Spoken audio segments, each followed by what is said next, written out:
Hi, welcome to the How To series on DejaVu. In this video, we will be going through the installation and setup of DejaVu deception platform.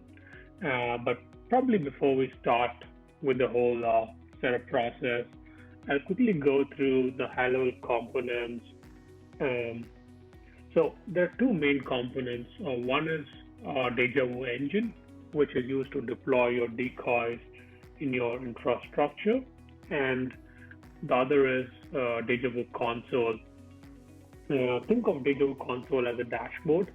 So any alert you receive from your decoys across your infrastructure would eventually end up in the console.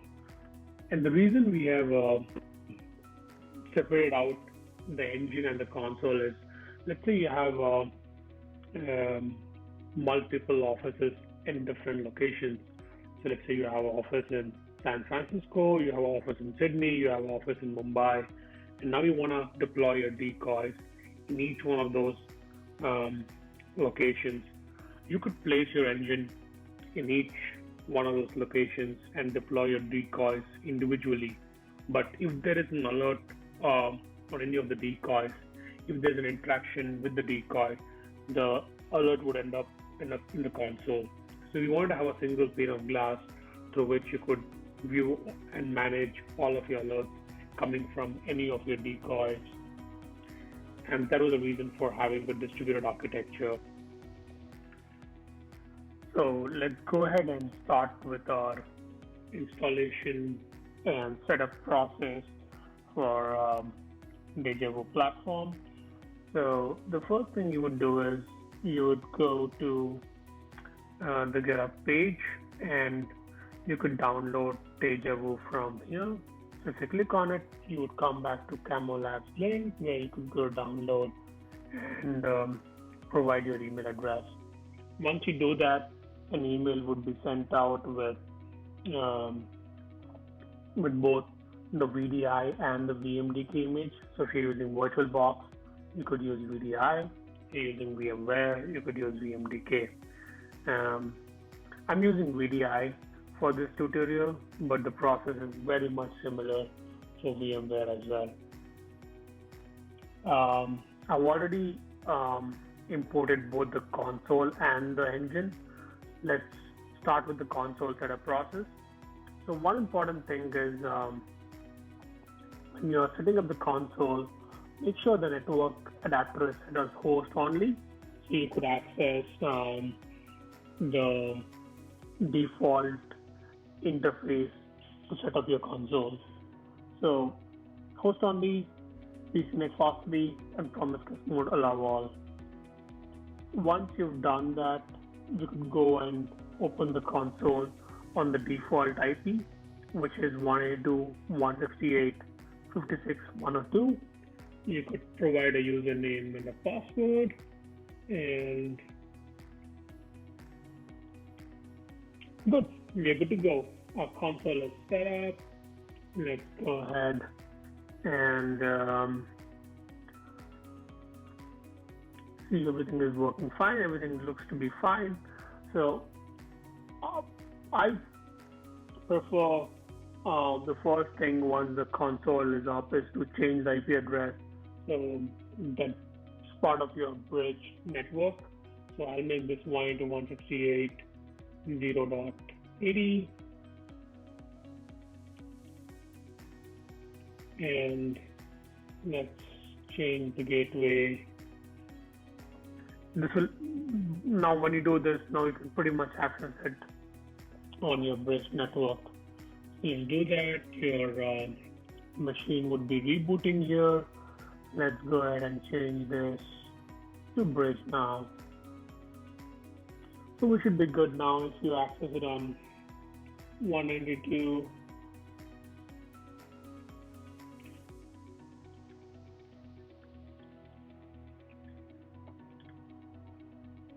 So yeah, awesome. We now have access. So awesome. We now have access to our console. Let's log in to make sure everything is fine. Our console is up now. Let's do something similar for the engine as well. Let's go to the engine. And for the engine, you'll have two interfaces. One is your management interface. Let's make it host only to set it up again. And the other interface is your decoy interface. So this is very important. Let me spend a bit of time here. So your decoy interface would typically be a trunk interface where you will have multiple VLANs terminating. So let's say you want to go and deploy your decoys on your user VLAN, on your server VLAN, on your DMZ, on your finance users. You would typically have all those VLANs terminating on this trunk interface. And now you could go into DejaVu platform and say, hey, I want to deploy an RDP decoy onto a user VLAN. I want to go ahead and decoy to detect responders on every user VLAN. So you could now go and select the VLANs you want to deploy your decoys on and deploy your decoys there. For now, I'm going to keep it as host only, but you would make it a bridged with a trunk interface coming onto this. The adapter type would be PCNet FAST3 and promiscuous allow all. So we should be good now. Let's start the engine and go ahead and access the default management interface. The engine is loading up. Let's give it probably a few more seconds and we should be up. There you go. And let's go ahead and set up our username password for the engine, and you could set this up to 0.81. Let's change the default IP to be on bridged network as well. It's going to boot up again. And this is all a one-time setup, right? Once we have all this configured, we could just then go and deploy our decoys. But the initial setup is probably the first 20 minutes you would have to get all this up, and then we should be good to go. So it looks like our engine is up. Let's make sure our engine interface is also set up as bridged in the first interface. So now we can go ahead and access it. Let's make this guy 0.81. Great. We now have access to our engine. So let's log in to our engine. At this point, we want to establish connectivity between our engine and the console. And the reason for that is if you have a alert from your decoy on your engine, you want it to go and display it on the console. So let's establish connectivity. And the way you would do that is go to the console, grab the key from key management, list key, grab this key, go to your engine, go to settings, go to connection and login, key in this API key, update your console's IP address, and there you go. We now have a successful connection between our engine and our console. So before we deploy our decoy, probably a quick intro to the engine and the console interface itself. So in the engine, you have 4 main components. One is your decoy management, using which you can deploy your decoys. The next section is network and file management, through which you could add your VLAN. This is a very important area, and you would be using this a lot initially. So remember I mentioned that one of the interfaces on the engine is for deploying decoys. So this is that interface, the adapter 2. This would typically be a trunk interface where you would have multiple VLANs terminating.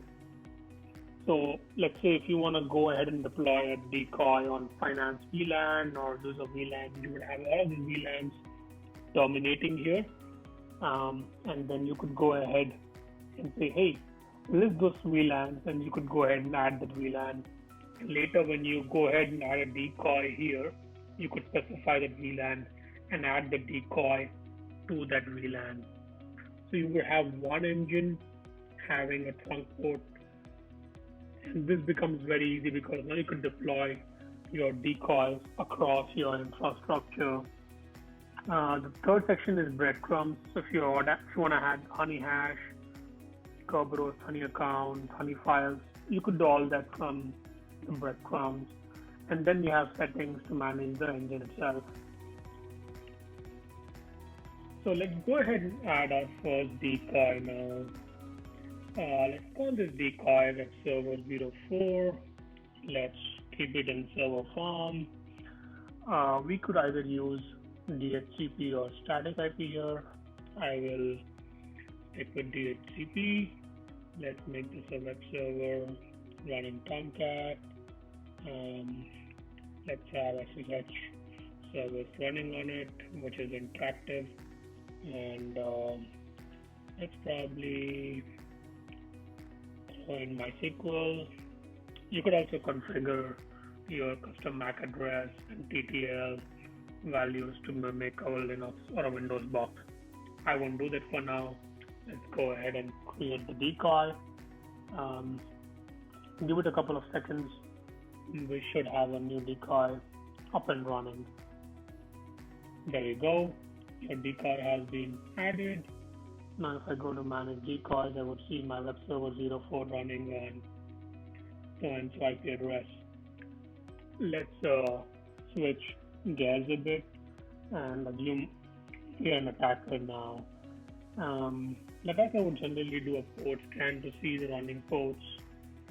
So let's assume the attacker is scanning one of our decoys and he's trying to see, hey, what are the servers running on a particular IP?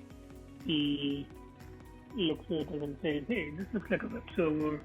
There are a couple of interesting ports out here. Let's go ahead and open one of the ports. So let's open Tomcat first. And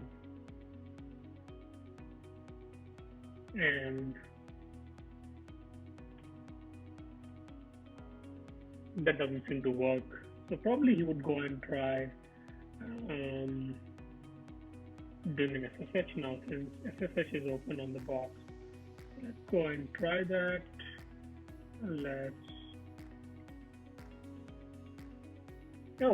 Looks like his default creds seem to work, and he now tries a couple of things.